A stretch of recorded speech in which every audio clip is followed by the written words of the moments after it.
Assalamualaikum warahmatullahi wabarakatuh. Salam sehat untuk Anda semua. Tidak terasa sudah cukup banyak materi tentang pewarisan sifat yang telah Anda pelajari selama 3 kali pertemuan kuliah kita. Semoga semua yang telah dibahas dapat Anda pahami karena menjadi target pembelajaran dan target kelulusan Anda pada mata kuliah genetika ternak. Pola pewarisan sifat yang telah dibahas adalah pewarisan sifat melalui kromosom tubuh dan melalui kromosom kelamin X dan Y dengan berbagai jenis cara pewarisannya. Sekarang kita perluas pengetahuan dan pemahaman Anda tentang ekspresi gen. Anda tentu sudah mengetahui bahwa sifat yang diturunkan atau diwariskan melalui kromosom tubuh berarti sifat tersebut dapat muncul pada individu jantan atau betina, pada laki-laki atau pada perempuan.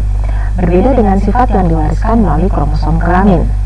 Ya, semua pola tersebut adalah pola pewarisan sifat yang terpaut jenis kelamin atau sex-linked trait. Ekspresi gen yang dihasilkan oleh kedua pola pewarisan tersebut berbeda-beda. Artinya ada gen yang hanya muncul pada wanita saja, ada yang muncul hanya pada pria saja, atau ada juga yang muncul bisa pada laki-laki atau pada perempuan. Sekarang kita fokus pada bahasan gen-gen yang ekspresinya diubah oleh jenis kelamin. Artinya ada gen-gen yang saat memperlihatkan ekspresinya pada fenotip ternyata dapat diubah oleh jenis kelamin. Terdapat 2 cara, yaitu ekspresi gen yang dibatasi oleh jenis kelamin atau sex-limited gene dan gen yang dipengaruhi oleh jenis kelamin atau sex-influenced gene. 2 cara ekspresi tersebut berhubungan dengan perkembangan struktur anatomi pada jenis kelamin tertentu dan juga dipengaruhi oleh perbedaan sekresi hormon kelamin yang disekresikan oleh gonad pada masing-masing jenis kelamin. Kita bahas tentang sex-limited gene terlebih dahulu. Sifat yang ekspresinya dibatasi oleh jenis kelamin merupakan sifat yang dikontrol oleh kromosom tubuh atau otosom. Artinya, pewarisan sifat tersebut tidak dipengaruhi oleh keberadaan kromosom kelamin X atau kromosom kelamin Y, atau sifat-sifatnya bisa muncul pada laki-laki maupun pada wanita. Namun, ekspresi sifat yang dibatasi oleh jenis kelamin atau sex-limited trait sangat dipengaruhi oleh struktur anatomis tubuh pada jenis kelamin tertentu, selain juga dipengaruhi oleh hormon kelamin. Meskipun kedua jenis kelamin membawa gen untuk sifat-sifat seperti itu, tetapi sifat tersebut hanya diekspresikan pada satu jenis kelamin saja. Hal lain yang perlu dipahami pada ekspresi sifat yang dibatasi oleh jenis kelamin adalah fenotip dari 2 individu yang berjenis kelamin berbeda akan terlihat tidak sama, meskipun kedua individu tersebut adalah dari spesies yang sama. Bahkan kalaupun kedua individu tersebut memiliki genotip yang sama, tetap saja akan memiliki fenotip yang berbeda. Contohnya, fenotip dari kupu-kupu jantan yang memiliki genotip P besar adalah kuning. Dan ternyata pada kupu-kupu betina dengan genotip yang sama P besar, fenotipnya putih. Mengapa demikian? Karena jenis kelamin kedua individu itu berbeda. Jadi gen yang dibatasi jenis kelamin bergantung pada jenis kelamin individu. Jadi jenis kelamin suatu organisme bisa mempengaruhi ekspresi gen. Pola pewarisan sifat dari sifat yang dibatasi oleh jenis kelamin juga mengikuti hukum Mendel. Jadi Anda tidak boleh lupa tentang pola pewarisan monohibrid, dihibrid, trihibrid, dan lain-lain sampai kondisi dominansi sempurna, intermediate, dan lain-lain. Ekspresi sifat yang dibatasi jenis kelamin umumnya berhubungan dengan karakter kelamin sekunder. Coba ingat-ingat lagi gen-gen yang menentukan pembentukan kelamin sekunder. Terdapat pada kedua jenis kelamin, tapi ekspresinya pada sifat tertentu hanya muncul pada satu jenis kelamin saja. Misalnya, tumbuh payudara pada wanita itu adalah karakter kelamin sekunder dan hanya ada pada wanita saja. Itu menjadi satu bukti bahwa ekspresi fenotip dari gen yang dibatasi seks hanya terekspresi atau muncul pada satu jenis kelamin tertentu. Berikut saya tampilkan beberapa sifat yang dibatasi oleh jenis kelamin. Contohnya keberadaan bulu janggut dan kumis yang terbatas hanya ada pada pria. Artinya gen pemicu tumbuhnya sifat bulu janggut pada manusia hanya dimiliki oleh laki-laki, pria. Ya, wanita tidak memiliki sifat tersebut, tapi dapat mewariskan sifat bulu janggut pada anak laki-lakinya. Jadi sifat berjanggut berhubungan dengan produksi hormon kelamin jantan dan juga berhubungan dengan karakter kelamin sekunder pada pria. Selanjutnya sifat yang lain yang dibatasi oleh jenis kelamin atau sex limited trait adalah pertumbuhan payudara pada wanita atau kambing pada ternak betina, atau juga gen yang mengatur produksi susu pada sapi perah atau pada wanita itu hanya diekspresikan pada ternak betina saja atau pada wanita saja. Sifat tumbuhnya payudara atau ambing berhubungan dengan produksi hormon kelamin wanita dan juga berhubungan dengan karakter kelamin sekunder pada wanita dan juga dipengaruhi oleh struktur anatomis tubuh pada jenis kelamin wanita. Ya. Bila kita berbicara tentang produksi air susu pada induk sapi atau kambing atau kerbau, gitu ya, mungkin kita akan terpikir bahwa tidaklah diperlukan menseleksi pejantan untuk sapi, kambing, kerbau, perah misalnya, karena ternak jantan tidak menghasilkan air susu. Pemikiran itu salah. Ya, kenapa? Tetap harus dilakukan seleksi pada calon pejantan sapi perah atau kambing perah atau kerbau perah, karena individu jantan dengan genotip tertentu mempunyai potensi untuk menghasilkan keturunan dengan produksi susu yang tinggi, sehingga keberadaannya sangat diperlukan dalam upaya pemuliaan ternak. Kita lihat ini satu contoh. Ini contoh dari semacam sertifikat dari pejantan unggul. Ya, ini pejantan unggul sapi perah bangsa Friesian Holstein atau FH. Kita sebutnya sapi FH, sapi perah Friesian Holland yang dari Belanda. Jadi ini bisa Anda lihat agak kecil mungkin tulisannya ya. Jadi ini namanya Bolton. Ya, di sini ada kode bullnya. Si Bolton ini punya kode bull. Bull itu adalah calon pejantan ya. Waktu jadi calon pejantan, kalau sudah jadi pejantan namanya sire. Jadi kode bullnya, kode pejantannya adalah ini. Kemudian asalnya adalah dari Australia. Ini nama pembibitnya yang membibitkan, ini Bapak Hawkins. Kemudian pemiliknya sekarang adalah dari Singosari, Balai Besar Inseminasi Buatan di Singosari. Kemudian si Bolton, pejantan Bolton ini lahirnya ini tahun 2010. Kemudian bapak dari pejantan ini, bapak dari si Proven Bull ini adalah, ini sudah jadi sire ya, namanya ini. Kemudian si pejantannya, si sire-nya, jadi bapak dari Bolton ini, dia mempunyai nilai breeding value untuk sifat susu ini sebanyak ini ya.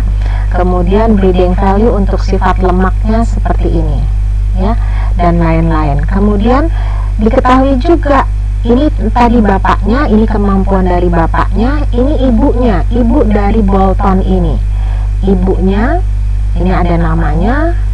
Kemudian ini adalah kemampuan dari ibunya. Kemudian ada MGS ya, MGS itu adalah maternal grandsire. Maternal grandsire berarti dari arah maternal, dari arah ibunya. Grandsire, grandsire itu berarti kakek ya, kakek dari arah ibu. Jadi ayah dari them ini ya, namanya ini. Dan ada breeding value-nya dari susu, macam-macam, lemak dan protein ada semua datanya. Dan ini MGD adalah maternal granddam. Dam berarti maternal granddam, ibu dari ibu ini ya. Ini baru baru tiga tiga silsilah ya. Kemudian ini adalah number of daughter co-evaluated, berarti anak-anak dari si Bolton ini sudah ada 55 ekor yang diteliti kemampuan anak betinanya, ya. Dan ternyata rata-rata kemampuan memproduksi susu dari anak betina si Bolton ini yang 55 ekor tadi, dia average milk productionnya antara ini, ya. Untuk first lactation, jadi laktasi pertama dia punya kapasitasnya sekian kilogram. Artinya bukan si pejantannya yang diteliti air susunya, tapi anak betina dari pejantan ini, dari si Bolton ini, begitu ya. Jadi tadi tetap harus diteliti, bukan karena dia pejantan tidak menghasilkan air susu kemudian kita tidak merekod, tidak menseleksi. Tetap harus menseleksi karena tadi dibilang jantan mempunyai potensi untuk menghasilkan keturunan dengan produksi susu yang tinggi. Oke.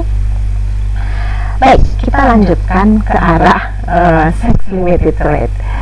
Jadi contoh sifat yang lain yang juga dibatasi oleh jenis kelamin adalah warna kupu-kupu semanggi, ya.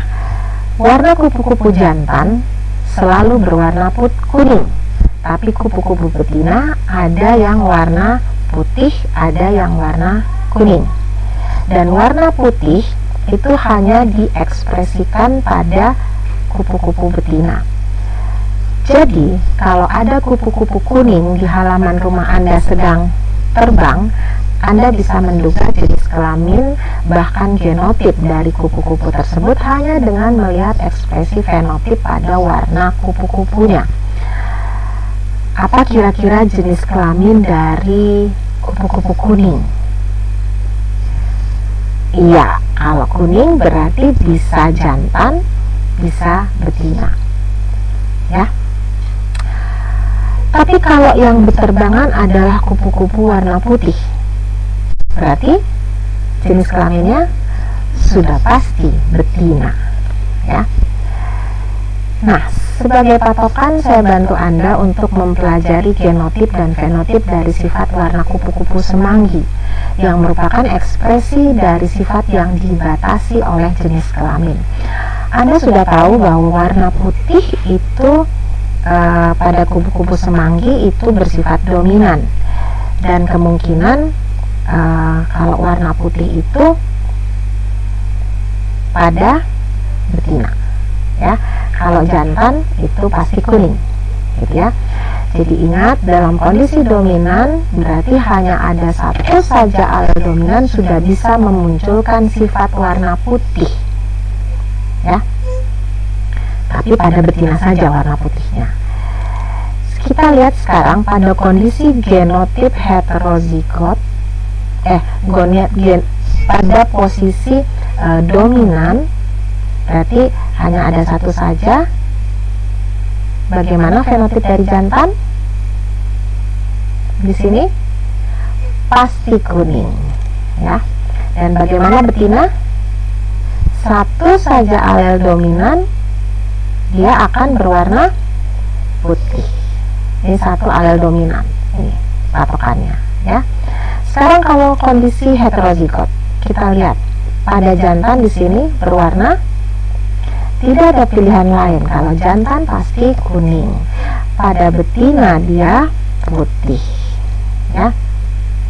Kenapa putih? Karena ada satu saja alel dominan di sini. Ini patokannya dia akan berwarna putih, ya.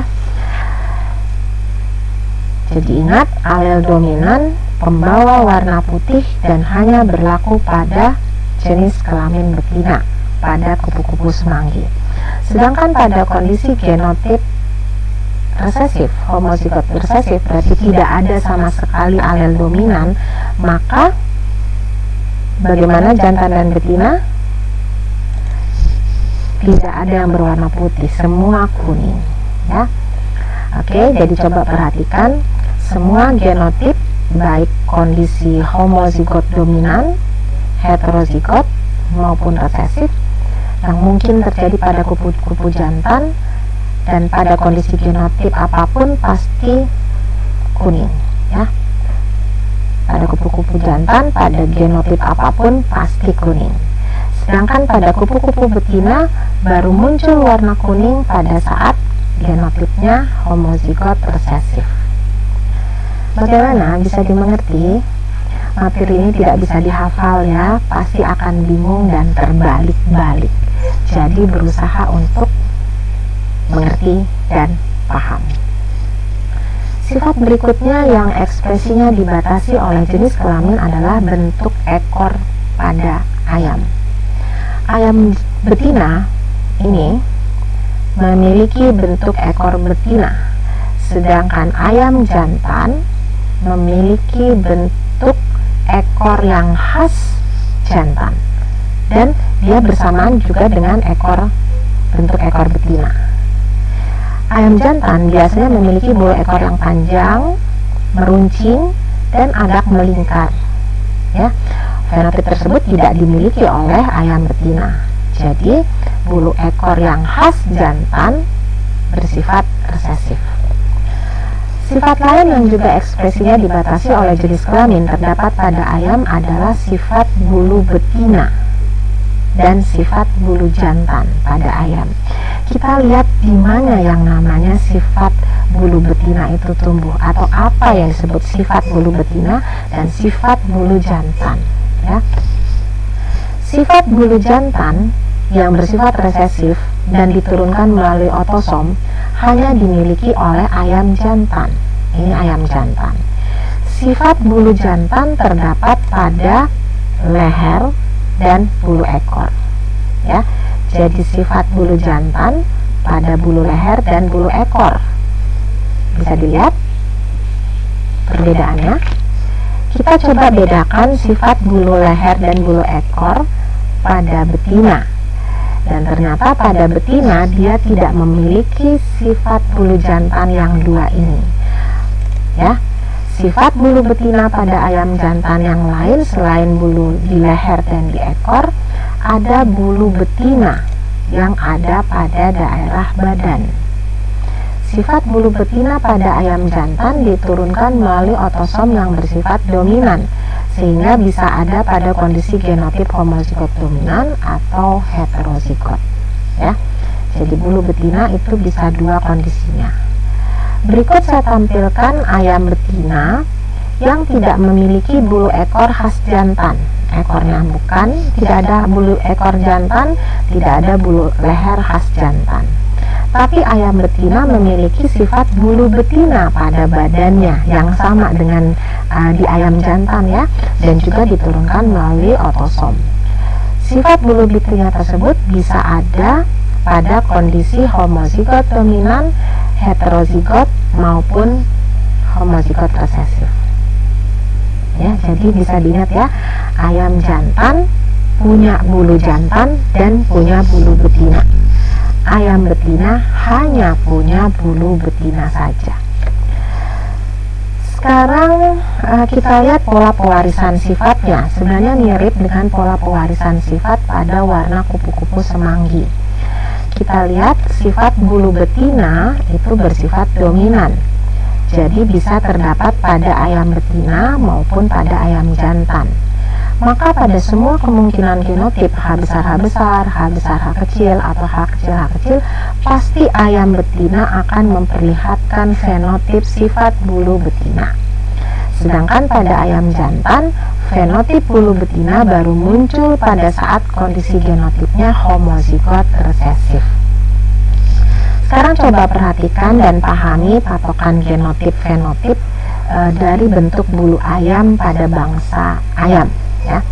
Bila genotipnya homozigot dominan, ya, bila genotipnya homozigot dominan, bagaimana fenotipnya? Ternyata ayam jantan berbulu betina, ayam betina juga berbulu betina, sama dengan pada kondisi heterozigot. Ayam jantan berbulu betina, ayam betina berbulu betina. Sedangkan pada kondisi homozigot resesif terjadi perbedaan jenis bulu, di mana fenotip ayam jantan akan muncul sifat bulu jantannya, sedangkan pada betina tetap yang muncul hanya bulu betina saja. Itulah kekhasan sifat bulu jantan dan sifat bulu betina pada ayam jantan dan ayam betina. Ya. Selanjutnya adalah sifat laying capacity of hen atau sifat kemampuan bertelur pada induk ayam, atau berapa sih jumlah telur yang bisa dihasilkan oleh induk ayam. Itu juga termasuk sex limited trait. Kenapa? Karena hanya ayam betina saja yang bertelur. Kenapa hanya ayam betina saja yang bertelur?